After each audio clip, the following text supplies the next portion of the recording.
Hello, everyone. If you like what I'm doing here, please consider subscribing, liking, and commenting. It would really help the channel out quite a bit. Thank you very much.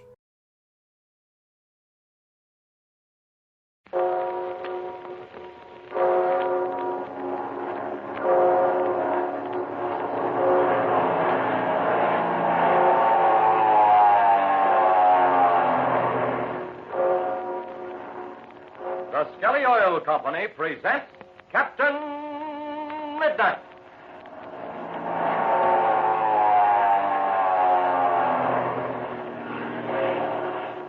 Captain Midnight, brought to you every day, Monday through Friday, at this same time, by the Skelly Oil Company, Skelly jobbers and dealers. Say, I just thought of a funny thing. What if your winter coat always kept changing weight?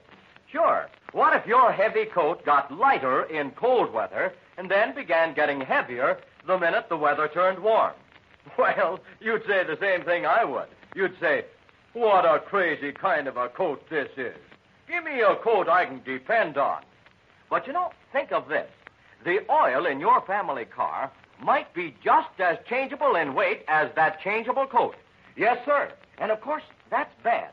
What you want is an oil that stays almost the same weight all the time. So it will always give your motor the same perfect lubrication and positive protection at all temperatures. You want an oil that thickens as little as possible when it's cold and thins out as little as possible under intense heat. And that's where Uniflow motor oil comes in. Uniflow motor oil, spelled U-N-I-F-L-O. Uniflow is sold in cans at all Skelly service stations. Thousands of motorists are switching to Uniflow because it thickens less when cold and thins out less under heat than any other oil. Now, what does that mean to you and your family car? Well, it means easy starting on cold mornings because Uniflow doesn't get thick as glue when it stands out in the cold, and that saves your battery, too. It also means better protection for your motor when it's hot, because Uniflow stays right there on the job, lubricating those important fast-moving parts of your motor. It doesn't turn watery thin and go right up in smoke. So tell your dad about Uniflow motor oil tonight. Tell him it isn't changing weight all the time like that funny changeable overcoat. And say, Skelly Tagoline is another good oil for winter. It's free-flowing at low temperatures and low in cost. Dad will be glad to know about these two wonderful motor oils.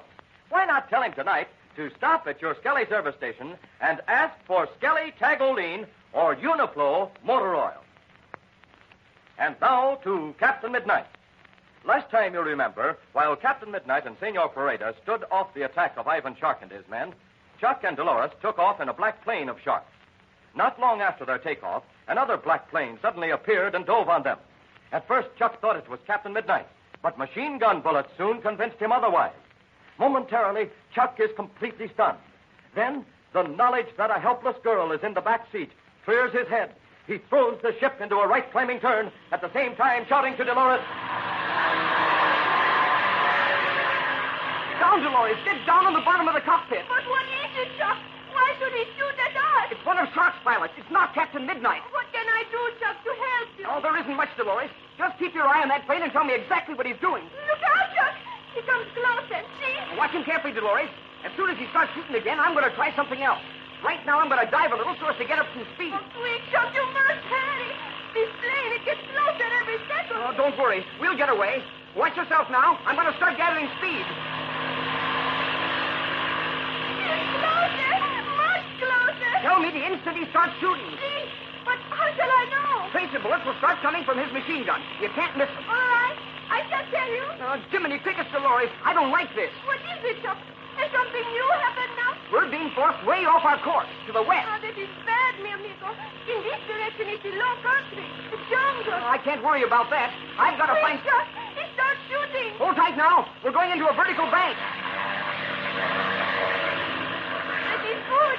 The tracers, they do not come near the ship. Well, where is he now, Delores? I've lost him. He's back and below us. But he's turning.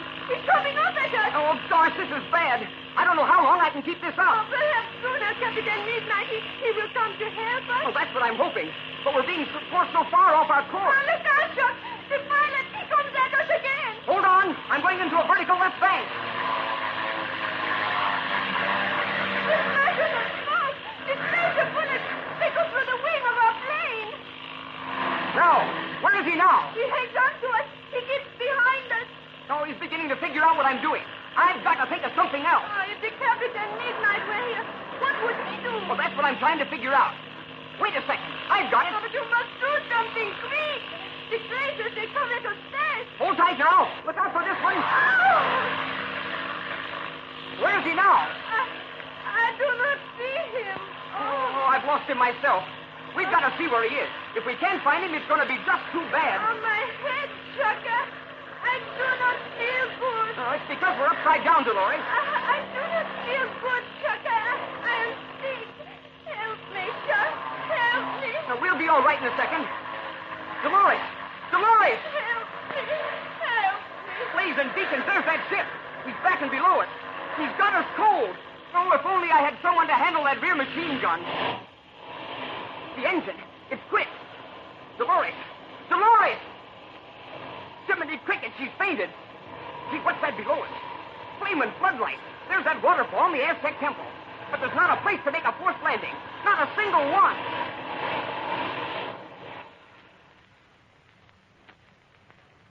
And now we change to a different scene. A short time earlier, Patsy, Pebbles, Pinky, and Slim crossed the underground river, and coming out to the left of the brink of the falls, they made their difficult way down the mountainside toward the Aztec temple. There we now find them, almost at the bottom of the descent, and not far from the falls, pausing a moment to rest. Listen as Patsy says. Gosh, that waterfall in Aztec Temple is the most beautiful sight I ever saw. By the great grizzly, Patsy, you're right. I ain't seen nothing like this all my born days. Ain't nothing like it around Black Gulch, I know that. Oh, it's the hot potatoes, that's what it is. But we have many places like this in Mexico. I'll say you have. Mexico's got some of the swellest scenery I've ever seen.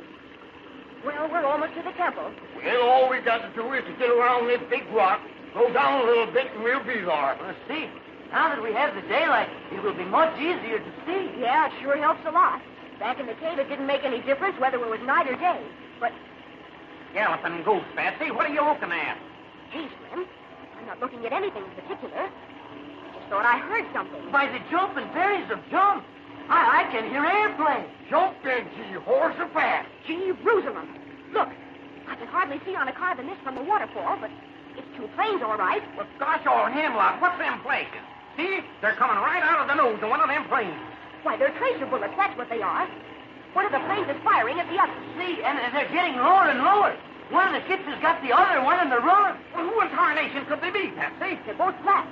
They must belong to Ivan Sharp. Well, don't forget, the Captain Midnight and Chuck are in the black plane. Why, sure they are. And one of them must be Red and Chuck. Well, for once you hit it right on the nose.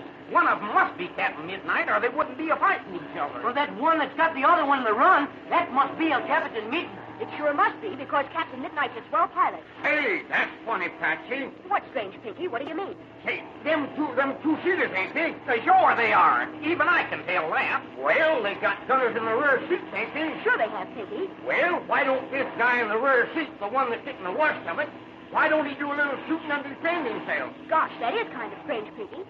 Maybe that one ship doesn't have anybody in the rear cockpit. Oh, quick, look! That one plane, he will shoot down the other. Now, this ain't going to last long, if you ask me. Gosh, look at that. That one plane's motor is quit. But if his motor ain't running, he'll have to come down. Yeah, and then that other pilot can polish him off on the way down. No, he won't either. Not if it's Captain Midnight, he won't. Now, you're right, Patsy. Captain Midnight's a good sport. He wouldn't shoot down a helpless man, even if it was one of Sharp's pilots. Oh, look, the plane that shot the other one down isn't doing anything. He's just circling overhead. But what's this fella going to do? He's circling lower and lower, and there ain't no place for him to land. Leastwise, not that I can see. Well, there's nothing but the jungle. That courtyard in front of the temple is the only open place around, and that's pretty small. Would a plane get in there, Patsy? You know more about them things than we do. I don't think so, Slim. It's far too small. And anyway, one end of it stops right at the edge of the pool at the bottom of the falls. Looks like to me the only way a ship could land would be come right in towards the falls. That's the only possible way a ship could land, Pinky. And just about the time he got his wheels on the courtyard, he'd be into the pool at the foot of the falls. Oh, look, he's getting lower and lower. Look, he's a turning. Looks like he's going the other way. Oh, he is gone. Over there is nothing but jungle. Oh, he is what you call the cooked goose.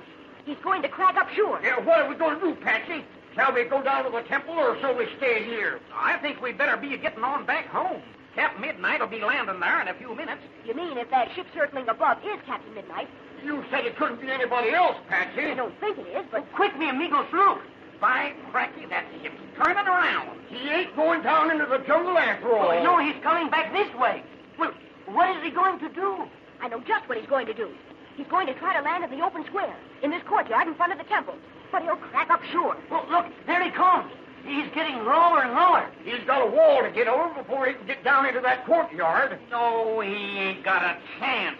That place don't look to me like it's more than 100 feet long. It's bigger than that, but it's far too small. Oh, look, the tail, it goes back and forth. What's the pilot doing? He's fishtailing to kill speed. If we are going to hit that wall... He's at the end of the trail now. No, he's not. Look, he's pulled back on the stick. The wheels came up. Just missed the top of the wall, and they're over.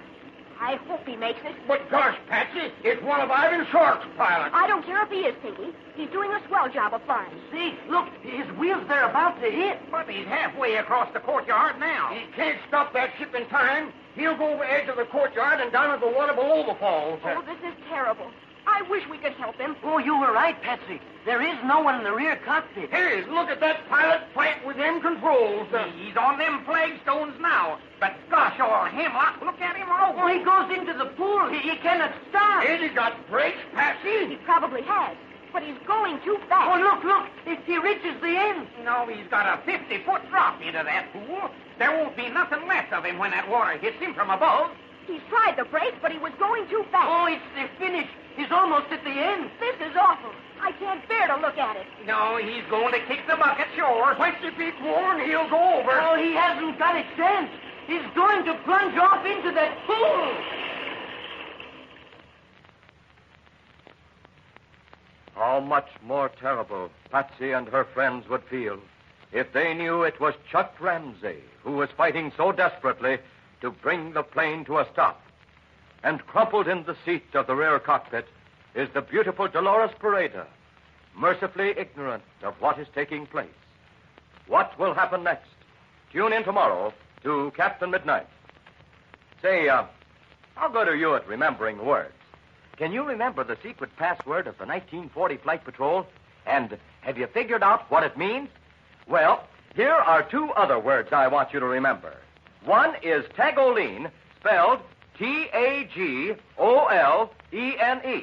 The other is Uniflow, spelled Uniflo. Tagolene and Uniflow are the names of two kinds of motor oil, both sold at your Skelly service stations.